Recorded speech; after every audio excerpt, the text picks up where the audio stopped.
Official nang pumirma si Marcus Smart sa Lakers at kanina ay ang kanyang kauna-unahang media appearance bilang miyembro ng team.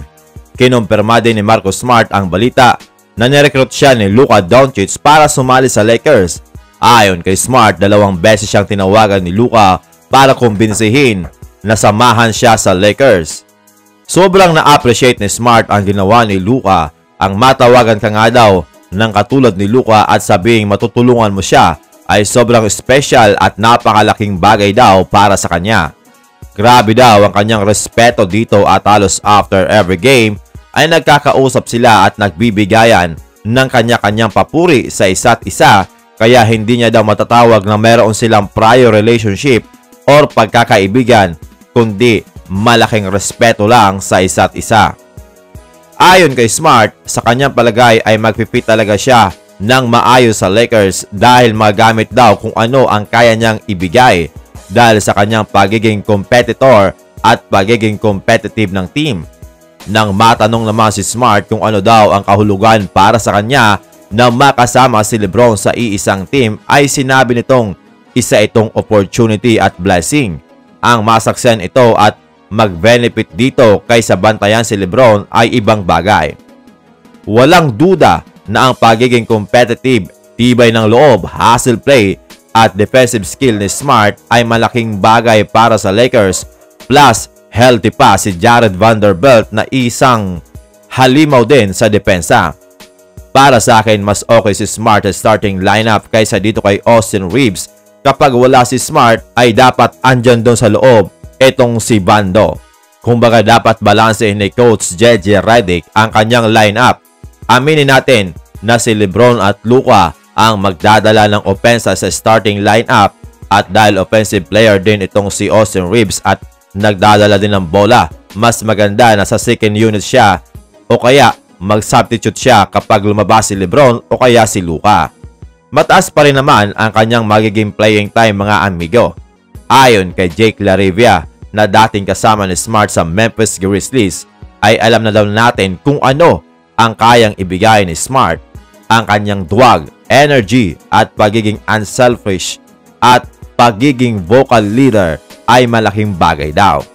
Natanong din si Smart kung ano ang ini-expect niya na gagawin ng Boston fans kapag nakita siya na naka-Lakers jersey na. Ayon kay Smart, ini-expect niya na ibubu siya. Ini-expect niya din ang galit. At okay daw ito, mga amigo, at nauunawaan niya naman daw ito. Prior kay Smart ay nag-inquire ang Lakers kina Kentavious Caldwell-Pope at Donte DiVincenzo kung saan sinat down agad ng Minnesota Timberwolves ang usapan kay Donte dahil ayaw nilang makipaghiwalay dito. Ang Lakers ay nag-inquire kay KCP after na isama ito ng Orlando Magic sa trade para makuha si Desmond Bane, subalit hindi nag-materialize ang naturang usapan. Si KCP ay miyembro ng Lakers champion 2020 sa Bubbles at nagsilbing starting shooting guard ng team. Depensa at 3-point shooting talaga ang kanyang maibibigay. Nalilink din ang Lakers ngayon sa guard ng Portland Trail Blazers na si Drew Holiday, although wala pa naman daw trade talks, pero ito nga daw ay minomonitor ng team na pwedeng idagdag para makasama sa backcourt ni Smart. Si Holiday ay malupit din sa depensa bagamat tinatamaan na rin ng injury last season, pero solid pa rin ang kanyang numero sa Boston Celtics kung saan ay nag-average niya ito ng 11.1 points, 4.3 rebounds, 3.9 assists at 1.1 steals while shooting 44.3% from the field at 35.3% from beyond the arc. Ang tanong ngayon, sino ang papakawalan ng Lakers kung makikipag-trade sila para makuha si Holiday? Si Dalton Knecht, ang asset ng Lakers na dati ay mataas ang value, ay biglang bumagsak dahil sa mahinang performance nito this summer league.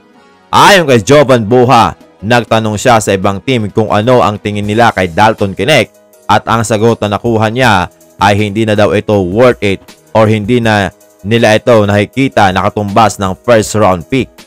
Patay na kung hindi na siya nakikita nakatumbas ng isang first round pick, talagang mahihirapan na maitrade siya ng Lakers sa isang proven na player.